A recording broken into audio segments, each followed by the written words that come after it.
Thank you for joining a conversation about practicing the words, works, and ways of Jesus. I'm Steve Griffin, and this is Formation Through Following. Hey friends, let's talk about doing what you can so you can do what you can't. Last time we were together, I used the term cruciformation. And by that, I mean the whole person being formed into a cross-shaped orientation. And you may recall that I said this will not happen apart from or against our will. But now I want to add to that. It also will not happen by unaided will. In other words, willpower alone is insufficient. And so when it comes to being formed like Jesus, God gives grace. And so our wills are cooperating with the Spirit of grace.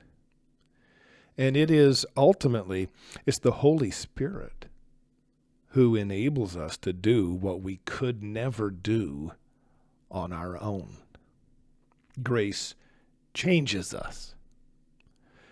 And it will always be in the direction of cruciformation. The Holy Spirit will only be forming us into the image of Jesus. And so, to follow Christ is to trust and practice His words, works, and ways. As we share every aspect of our life with Him as a living and present person. Now, here's the thing. We cannot realistically expect to do what our quote-unquote heroes do, or people we admire. We cannot realistically expect to do what they do under pressure or in the spotlight or on the stage, if you will, if we are not being willing to do what they do in all of their life. And we might think about a sports analogy. Suppose there's this baseball player that you admire, and you think, oh, I would love to be able to hit and field like that person. Well, who wouldn't?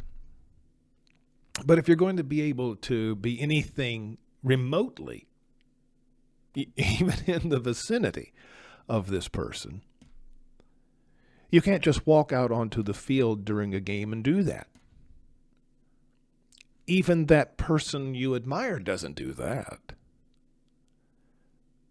That person has put in hundreds of thousands of hours, perhaps, in doing those activities that you so admire. We've all heard that term, practice makes perfect. I don't know that it ever makes perfect, but it certainly makes better. And so, if we want to be like Jesus, we're going to have to be like Him in every aspect of His life, not just what He's doing in front of the crowds. But we need to be like Jesus in all His life. And we can very often see Him in the Gospels, practicing stillness and silence and solitude. You think about Jesus when He prays in the Garden of Gethsemane, how He prays, not my will, but your will be done, and so on. Jesus could only say that because He had been formed in this way. Gethsemane was not His first prayer of surrender. You can think of other analogies. Maybe sports aren't your thing. Maybe you say, I would love to be able to play the piano. Well, who wouldn't? We would all like to be able to play the piano. But 99.9% of us would like to play piano, but we don't want to learn piano. We don't want to practice it. We just want to be able to go on the stage. But that's not how it is in really any area of life. And spirituality is no different. And so when we think about formation through following, we're talking about habitually doing what I can now so that over the course of time, I will be able to do what I can't do now. Did you ever observe over time a baby growing in their mobility? We have a phrase, you've got to crawl before you can walk. And if you've spent time with children, you know, you got to do a little inchworm action before you can crawl. It's a matter of stages, baby steps. Think about, again, let's go back to the exercise example.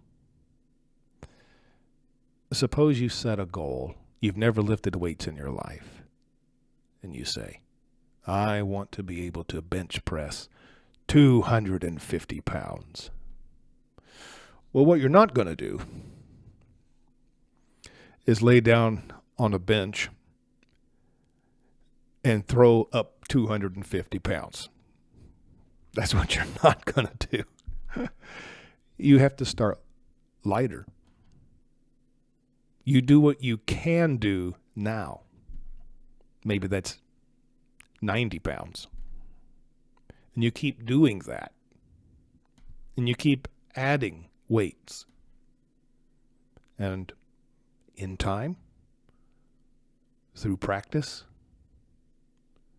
you can perhaps do 250 pounds. Or certainly get closer to your goal. So when we talk about following Jesus, I'm talking about practicing his words, works, and ways, which is something that we can all do on some level. You start doing what you can do now, and you build your character muscles, your spiritual strength, so that you can do later what you can't do now. You will be developing character that following Jesus is becoming second nature. Getting to the place where following Jesus through practice, getting to the place where following Jesus becomes something that you do immediately, naturally, and reflexively. You will be formed through following. Well, that's all for now. Leave a comment or a question and join the conversation. Until next time, show the world a Jesus-looking God.